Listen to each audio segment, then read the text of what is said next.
Last week, me and Matt were discussing which was the best looking car from the past decade. I think it's got to be the Ferrari A12. I do like your thinking, however, I think I've come across something that looks even better.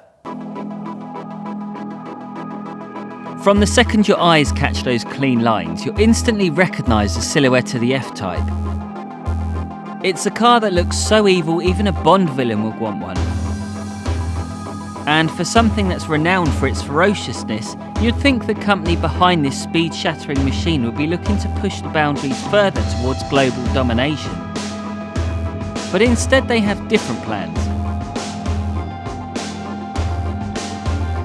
This is a sad day for me because Jaguar have decided to kill it off. Yep, the days of making these extraordinary cars is going to come to an end in 2024. Jaguar think the future's going to be electric. They believe that everybody's going to be driving around in futuristic mobility scooters that are going to cook you and your loved ones quicker than an air fryer. Anyway, that's not the reason why I'm here to slate electric cars. No, because I've been given the keys to this Jaguar F-Type for the next 3 days. So I'm going to get to find out what it's like to live with.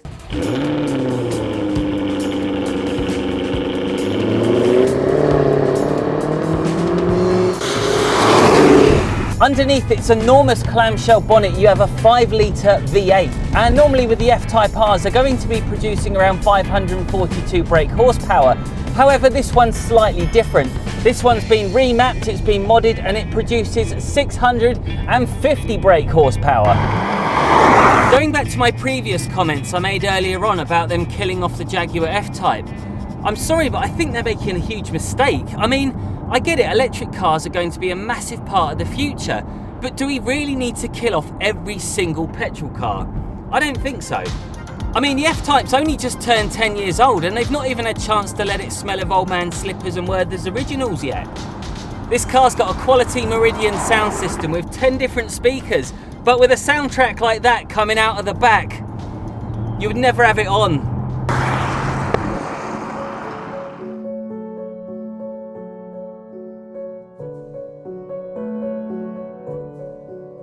In my opinion, this is the first perfectly sculpted Jaguar to arrive since the E-Type. And it's not just the looks, it's the way that it makes you feel connected to the machine and the road. So one problem with Jaguars is they age quite quickly. However, with this one, the modern interior is just lovely, and I don't think it's going to age anytime soon. I love the gold flappy paddles, the gold start-stop button, and then you've got this little gold race switch here. Everything feels like it's proper class. And you can tell that Jaguar Land Rover have really gone all out on this interior. I mean, the only thing that I'm really not too sure on is this enormous grab handle here. But other than that, I've got no problems. It's even not got any seats in the back, so you've got a lovely driving position here. You haven't got to worry about carrying any extra passengers. I just love it. Also, because it's only a 2-seater, you do get extra space if you wanted to store a wad of cash that you're hiding from the Inland Revenue. You also got another storage compartment here. You've got 2 cup holders here. It does open.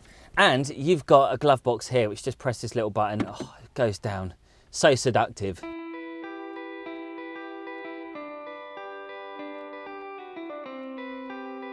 Despite its compact and sleek design, the F-Type R Coupe has a whopping 407 litres of boot space, which is over 100 litres more than your typical Fiesta.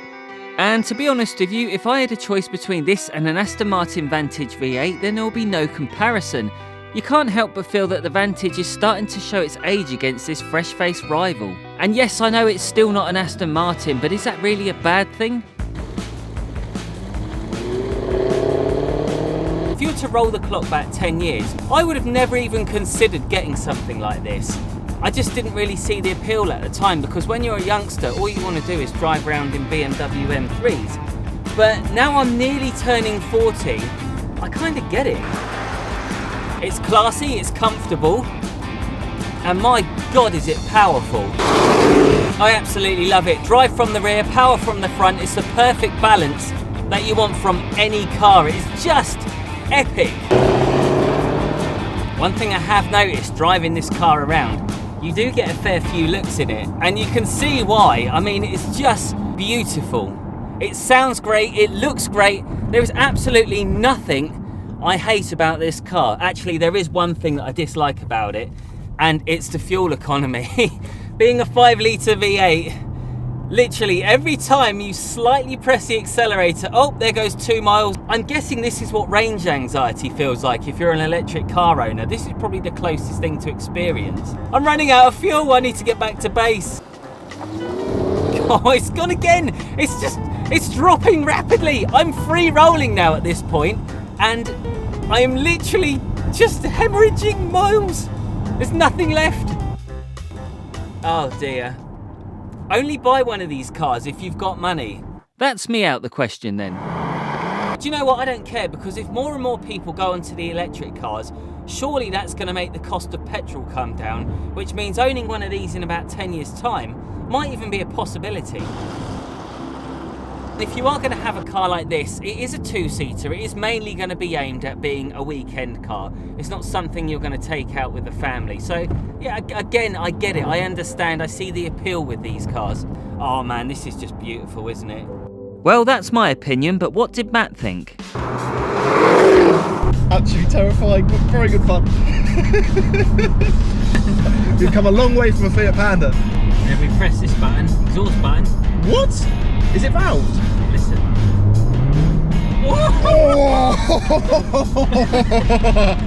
Oh, I was looking at so much trouble.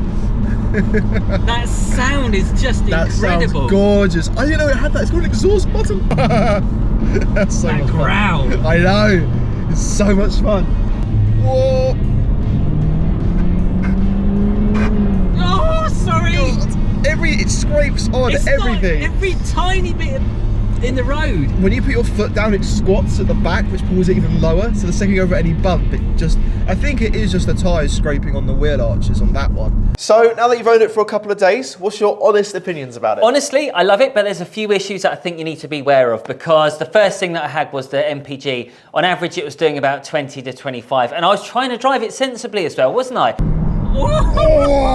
Yeah. I was literally foot off the gas as much as possible to save fuel, but it was just dwindling before my eyes. Oh yeah, and then you got all the bumps as well. Because it's been lowered on those H&R springs, every time we went over any bumps in the road, you could hear your own it was just rubbing on the arches. It was a nightmare to live with. And then it gets even worse, because the tax is £695 for 12 months. To sum it up, it looks pretty, it costs a lot to run, you'll probably end up in court after being with it for a month, and if you made one wrong move, it would potentially kill you. Hang on, you just copied this off Amber Heard's Tinder profile. Yes, I did actually. Massive thank you to Fratelli Cars for lending us the Jag for the past 3 days. It's been an absolute blast. If you want to get your hand on something sporty or a performance car, they're the guys to go and check out. Speaking of sports cars, if you missed our previous video where we just had £1,500 to find ourselves a sports car reach, then you can check that out right here. And if you don't have the £35,000 budget for that Jaguar, and maybe you got a budget of £250, but you still want a luxury car, then go check this video out right here. We'll see you later. Bye.